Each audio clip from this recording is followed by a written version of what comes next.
एक बार की बात है, कई सालों पहले बेतालपुर नाम का एक गांव हुआ करता था। वो गांव बहुत ही सुंदर, बहुत ही शांत था, लेकिन कुछ समय से गांव में रहने वाले लोगों का व्यवहार थोड़ा बदला बदला सा लग रहा था। वो लोग ना तो किसी से बात करते थे और ना ही कभी हंसते थे। हमेशा गंभीर सा चेहरा लेकर चलते रहते। पूरा गांव उन लोगों को देखकर बहुत हैरान था। एक दिन गांव के लोग आपस में बातें कर रहे होते हैं कि कैसे गांव के कुछ लोग अजीब बर्ताव कर रहे हैं। हाँ भाई, वे लोग ना ही हंसते हैं ना ही बात कर रहे हैं। ऐसा क्या हो गया है उन्हें? मैं भी यही सोच रहा था। ना जाने किसकी नजर लग गई हमारे गांव वालों को। जाने दो ये सब, जल्दी ठीक हो जाएगा सब। चलो, मैं तो चला चिकन लेने के लिए। क्या है ना, घरवाली ने कहा है आते समय लाने को। अगर जल्दी घर नहीं गया तो डांट लगेगी घर में बहुत। सब हंसने लगे। इसके बाद मनोज वहाँ से पास के बूचड़ खाने से चिकन लेने गया। मनोज बूचड़ खाना पहुँचा। वहाँ एक आदमी एक तेज धार चाकू से मांस काट रहा था। ये देख मनोज बोला, अरे सुनो भाई, 1 किलो चिकन दे दो, और हाँ 2 लेग पीस भी डालना उसमें। और हाँ भाई, ताजा मांस डालना, ठीक है? थोड़ा इंतजार करो, अभी ताजा मांस काटता हूँ। मनोज वहाँ से घर जाता है और सामान अपनी पत्नी को देता है। मनोज का ऐसा बर्ताव देख वो डर जाती है, क्योंकि मनोज उन्हीं लोगों की तरह बर्ताव कर रहा था जैसे गांव के वो लोग कर रहे हैं। लेकिन फिर भी वो शांति से खाना बनाकर मनोज को दे देती है। मनोज खाना खाकर सोने चला जाता है। आधी रात को मनोज उठकर घर से बाहर चला जाता है। मनोज की पत्नी ये सब चुपचाप देख रही होती है। कुछ घंटों बाद मनोज घर आकर चुपचाप अपनी जगह पर सो जाता है। अगले दिन मनोज काम पर निकल जाता है और बेटा खेलने चला जाता है। तेरे को पता है, कल माँ ने घर पर चिकन बनाया था। क्या चिकन था! ऐसा चिकन तो मैंने कभी नहीं खाया। क्या बोल रहा है, सच में? हाँ, मेरे पापा रात को लाए थे। मैं सो गया था, इसीलिए मैंने सुबह खाया। तू भी खाता तो तुझे पता चलता कि ओहो क्या स्वाद था उसका। चल चल, अब खेल भी ले, सुबह से खाना खाना लगा रखा है। इसके बाद दोनों जी भर कर खेलते और दिन के समय घर चले जाते हैं। घर जाकर मिंकू अपनी माँ से चिकन बनाने को कहता है। बच्चे की बात सुन मिंकू की माँ मिंकू के पापा को चिकन लाने को कहती है। शाम होते ही मिंकू के पापा उसी बूचड़ खाने में चिकन लेने चले जाते हैं। कोई है यहाँ? क्या चाहिए? चिकन देना भाई, 1 केजी। ताजा चाहिए? ये भी कोई कहने की बात है? हाँ भाई, ताजा ही चाहिए। इसके बाद कसाई नया मुर्गा काटता है। वो भी बेसुध हो जाता है और घर चला जाता है। तभी वहाँ पर एक आदमी आया। सुन भाई, आधा किलो मटन दियो।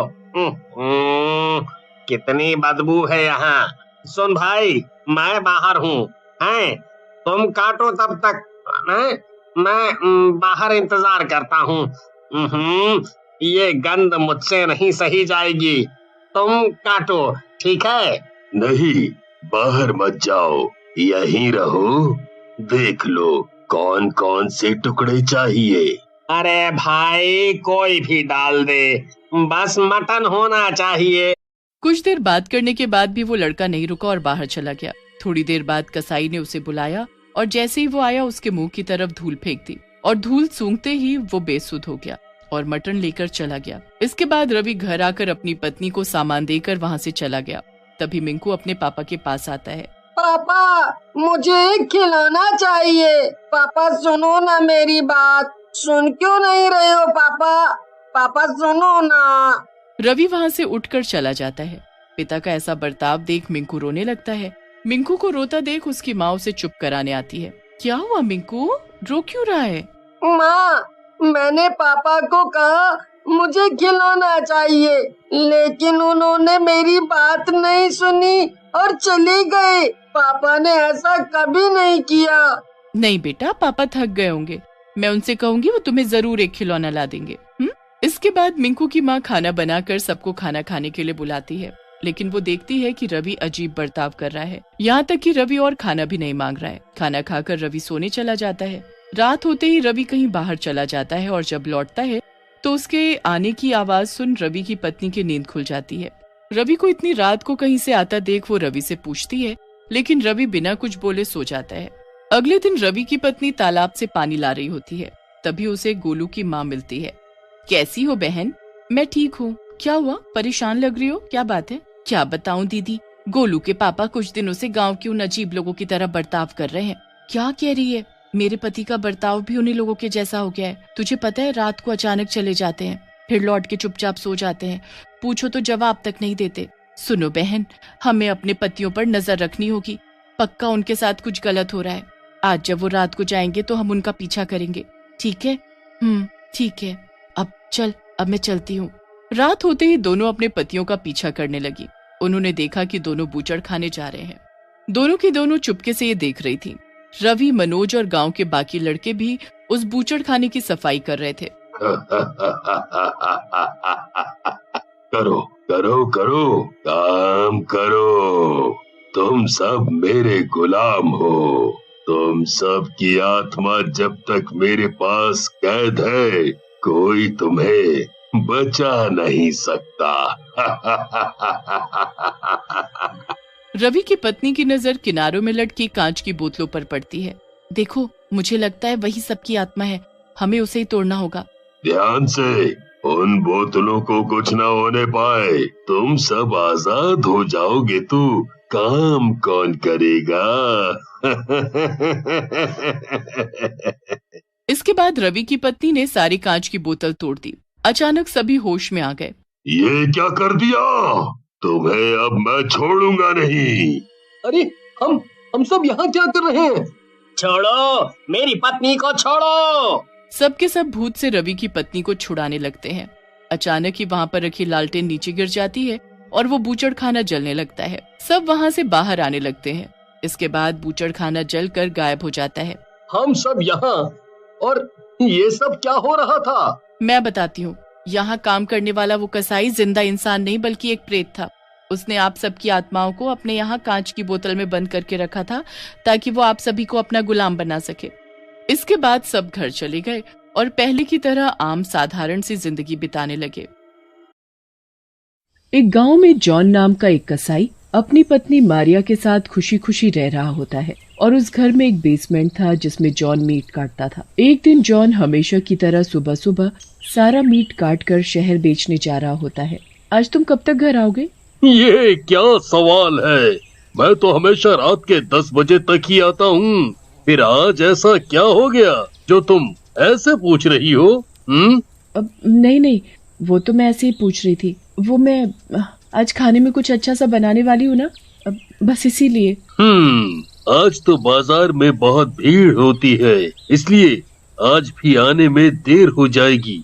उसके बाद जॉन मीट बेचने शहर चला जाता है। जॉन बाजार में मीट बेच ही रहा होता है कि तभी उसे मारिया की बात याद आ जाती है। आज मारिया ने कितने प्यार से मेरे लिए कुछ खास बनाया है। मुझे आज घर जल्दी जाना चाहिए। जॉन उसके बाद घर के लिए निकल पड़ता है और जब वो घर में घुसता है तो मारिया पड़ोस में रहने वाले हरी नाम के एक आदमी से बातें कर रही होती है। जॉन छुपकर दोनों की बातें सुनने लगता है। मैं तो परेशान हो गई हूँ जॉन के साथ रहकर। अच्छा हुआ ये सुबह जाता है और देर तक घर आता है। जॉन मारिया की बातें सुन लेता है। उसे मारिया पर बहुत गुस्सा आता है।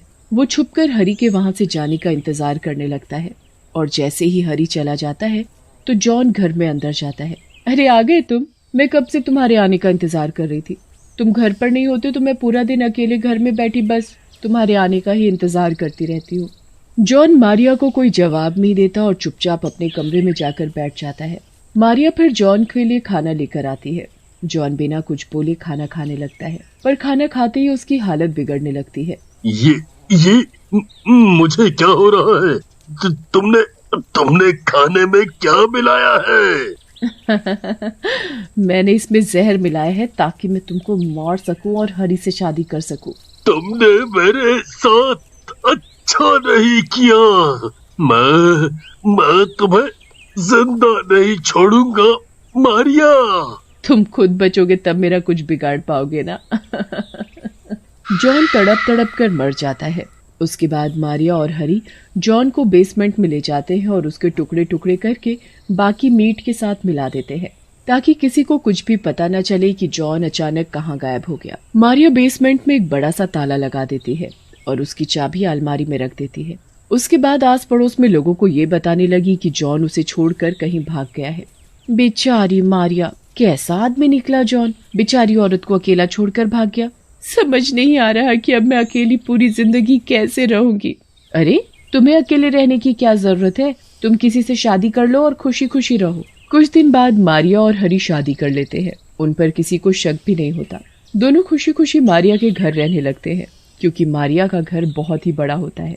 एक दिन जब हरी और मारिया सो रहे होते हैं तो मारिया को बेसमेंट से अजीब अजीब आवाजें आने लगती हैं। मारिया हरी को जल्दी से उठाने लगती है, पर हरी बिस्तर पर नहीं होता। ये हरी कहाँ है? मारिया कमरे के बाहर जाकर देखती है तो हरी कहीं भी नहीं होता। मारिया को कुछ समझ नहीं आ रहा होता कि ये सब उसके साथ क्या हो रहा है। मारिया बहुत डर जाती है, पर फिर भी वो डरते डरते बेसमेंट में जाती है। बेसमेंट का दरवाजा खुला हुआ होता है। मारिया अंदर जाती है तो वहाँ वही भूत हरी को मीट काटने वाले चाकू से काट रहा होता है। मारिया, आओ मारिया, अब तुम्हारी बारी है। कौन हो तुम? तुम्हारा पति हूँ मारिया, जॉन। जॉन? भूत हरी को मार देता है और उसके बाद मारिया के पीछे चाकू लेकर आने लगता है।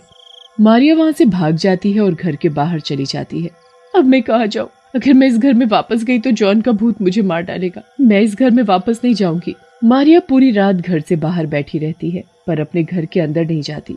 बैठे बैठे सुबह हो जाती है, पर मारिया की अभी भी हिम्मत नहीं होती कि वो उस घर में वापस चली जाए। इसीलिए वो हरी के घर में जाकर रहने लगती है। वो उस घटना के बारे में किसी को नहीं बताती ताकि उसका सच किसी को पता न चल जाए। मारिया को पैसों की जरूरत होती है, इसीलिए वो अपना घर किराए पर चढ़ा देती है।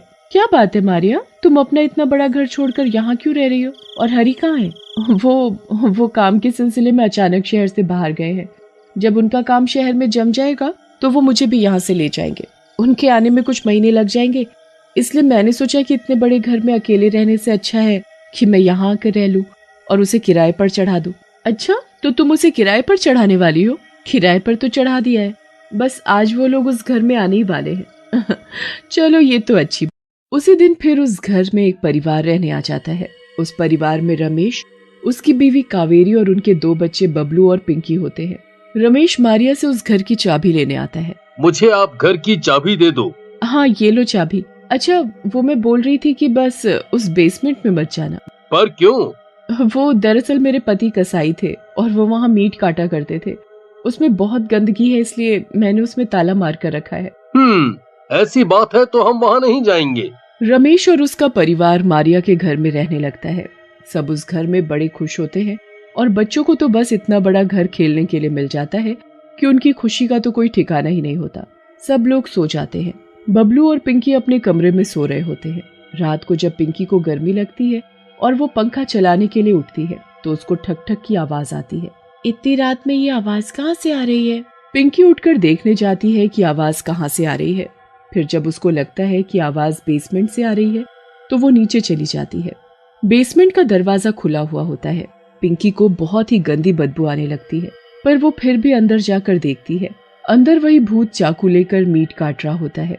पिंकी के डर के मारे आवाज ही नहीं निकलती और वो वहीं गिर जाती है। आजा आजा, तेरी बारी। ना, मैं भूत चाकू लेकर पिंकी की तरफ बढ़ने लगता है। पिंकी भागने की बहुत कोशिश करती है। फिर वो पिंकी के बाल पकड़ता है और उसे घसीटते हुए अंदर ले जाने लग जाता है। वो पिंकी को सामने मीट काटने वाली टेबल पर लिटा देता है और बस उसे काटने ही वाला होता है कि वहाँ रमेश आ जाता है। छोड़ दो मेरी बच्ची को, प्लीज प्लीज छोड़ दो, प्लीज। पापा मुझे बचाओ। रमेश को देखकर भूत हैरान हो जाता है और उसके हाथों से चाकू गिर जाता है। रमेश, मेरा नाम कैसे पता तुम्हें? मैं जॉन। जॉन? तुम जॉन हो? ये सब क्या हुआ, कैसे हुआ? मारिया ने मुझे जहर देकर मार डाला था। उसके बाद मारिया और हरी दोनों ने मेरी लाश को यहाँ लाकर उसके टुकड़े टुकड़े करके उसे मीट में मिला दिया। उसने मुझे धोखा दिया। मुझे पहले ही शक था कि मेरा भाई ऐसे भाग नहीं सकता। जब मारिया ने सब गांव वालों को ये बोला कि तुम उसे छोड़कर भाग गए हो, तो ये बात मुझे भी पता चली। मुझे इस बात पर यकीन नहीं हुआ। फिर उसने दूसरी शादी भी कर ली। उसके बाद मुझे पता लगा कि वो इस घर को छोड़कर किसी और घर में रहती है और इस घर को किराए पर देना चाहती है। मैं बस उसी वक्त मौका देखकर सच का पता लगाने के लिए एक किराएदार बनकर यहाँ आकर रहने लगा। मारिया ने कभी मुझे देखा भी नहीं था, इसलिए पता ही नहीं चला कि मैं तुम्हारा भाई हूँ। मैंने हरी को मार डाला और अब तुम मारिया को यहाँ लेकर आओ। मैं उसे अपने हाथों से मारना चाहता हूँ, तभी मेरी आत्मा को शांति मिलेगी। उसे मैं यहाँ जरूर लेकर आऊंगा और उसे हम मरने से भी ज्यादा बड़ी सजा देंगे। रमेश उसके बाद मारिया के घर जाता है और उसे जैसे तैसे करके उस घर में ले आता है। उसके बाद रमेश और कावेरी मारिया को पकड़कर उस बेसमेंट में बंद कर देते हैं। मुझे यहाँ से बाहर निकालो, निकालो मुझे यहाँ से। तभी वहाँ जॉन का भूत आ जाता है। अब तुम्हारी बारी मारिया। मुझे मत मारो जॉन, मुझे माफ कर दो। मैंने हरी से शादी करने के लालच में तुम्हें जहर देकर मार डाला और फिर तुम्हारे टुकड़े करके मीट में मिलाए। मुझे सब याद है जॉन, पर मुझसे बहुत बड़ी गलती हो गई। मुझे माफ कर दो, माफ कर दो मुझे। तुमने जो किया है तुम्हें उसकी सजा भुगतनी पड़ेगी मारिया। तभी अचानक बेसमेंट का दरवाजा खुलता है और वहाँ रमेश और कावेरी पुलिस और बाकी गांव वालों के साथ खड़े होते हैं। मैं जॉन का भाई हूँ रमेश। मुझे यकीन था मेरा भाई ऐसे भाग नहीं सकता और इसीलिए मैं सच का पता लगाने के लिए यहाँ आया। अब तुम खुद अपने मुंह से बोल चुकी हो जो तुमने जॉन के साथ किया। अब तुम्हें कोई नहीं बचा सकता। मारिया अपने मुंह से खुद बोल चुकी होती है कि उसने क्या किया, इसलिए उसे पुलिस पकड़ कर ले जाती है। मारिया पूरी जिंदगी जेल में अकेली रहती है और हर रात जॉन का भूत उसके सामने चाकू लेकर खड़ा रहता था। मारिया डर की वजह से चैन से सो भी नहीं पाती थी और उसकी जिंदगी मौत से भी बदतर हो जाती है।